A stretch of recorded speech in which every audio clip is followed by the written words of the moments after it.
ကျွန်တော်အတက်6နှစ်မှာကောင်းကင်ယံမှာအမြဲရှိနေတဲ့နတ်ဖျားဟာရုတ်တရက်နိုးထားလာပြီးတော့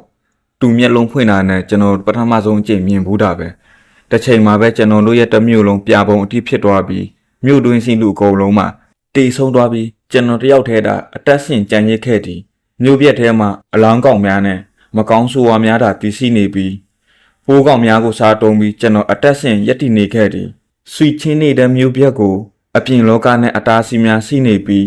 ဆွီချင်းလဲအတားအဆီးများပျောက်သွားတာနဲ့မြို့ပြက်ထဲမှာပဲစားစရာလက်နက်တိုင်းကျန်းများကိုစားဖွေနေခဲ့သည်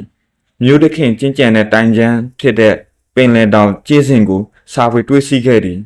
ဆွီချင်းစားဖွေနေတုန်းမှာအဝေးမှလှမ်းမြင်နေရတဲ့ခရမ်းရောင်အလင်းတန်းတစ်ခုကိုတွေ့ရှိခဲ့သည်ခရမ်းရောင်အလင်းတန်းရှိရာကိုတွားလိုက်ပြီးအလင်းတန်းဖြစ်ပေါ်တဲ့နေရာမှာလူတစ်ယောက်သိရှိနေသည်အတန်းဆင်နေတဲ့လူလားတည်နေတဲ့လူလားတေးကျင်တာနဲ့အနာကကြောက်တုံးနဲ့စမ်းပြီးလှမ်းပစ်လိုက်သည်ထိုလူလည်းကြောက်တုံးထိပြီးလဲကျတွားပြီးနောက်အယိုးစုအဖြစ်တို့ပြောင်းလဲတွားသည်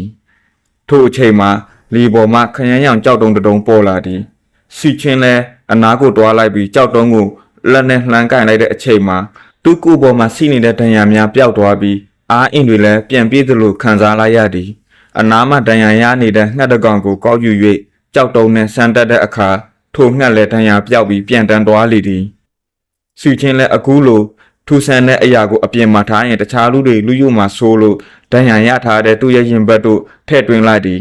အတားစီများပြောက်ွယ်သွားတာနဲ့အပြင်ကနေလူတစုဝင်လာပြီးမြို့ထဲကရတနာများကိုလိုက်ရှာနေသည်ထိုထဲကလူတစ်ယောက်ကစီချင်းကိုမြင်သွားပြီးမတေးချင်းရင်မင်းရထားတဲ့ရတနာကိုငါ့ကိုထုတ်ပေးရင်အတက်ဆိုင်ခွင့်ပေးမယ်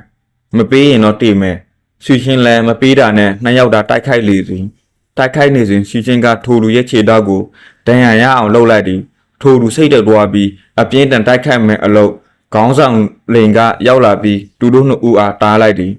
ထိုလူကခေါင်းဆောင်လင်ရဲ့စကားကြောက်တာရက်လိုက်ရပြီးတိတ်တော့ကျေနပ်ပုံမရပြီအခွင့်အရေးရရင်စီချင်းကိုပြန်တိုက်မယ်လို့တွေးထားသည်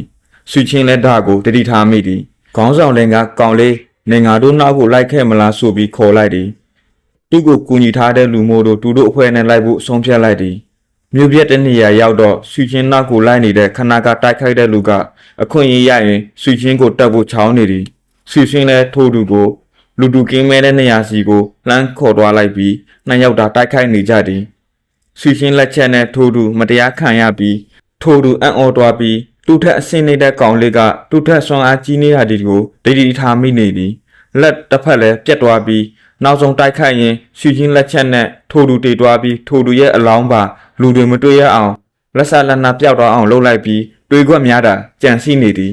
ခေါင်းဆောင်နိုင်နဲ့ပျောက်သွားတဲ့သူတို့နှစ်ယောက်ကိုလိုက်ဆနေတာတွေးခွက်တစ်ခုပဲတွေးရှိပြီးအနောက်မှာစီချင်းပုံနေတာကိုတူတိတ်သွားပြီးကောင်လေးဒီမှာနေအတက်ဆင်ဖို့လမ်းမရှိဘူးငါနောက်ကိုလိုက်ခဲ့မလားဆိုပြီးခေါ်လိုက်သည်စီချင်းနဲ့သူတို့နဲ့လိုက်သွားဖို့ဆုံးဖြတ်လိုက်သည်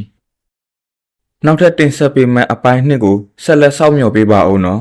ကျွန်တော်ရဲ့ YouTube Channel လေးကိုလည်း Like and Subscribe နဲ့ Notification ခေါင်းလောင်းလေးကိုနှိပ်ခဲ့ပေးဖို့မေတ္တာရက်ခံအပ်ပါတယ်အားလုံးကိုကျေးဇူးတင်ပါတယ်ခင်ဗျာ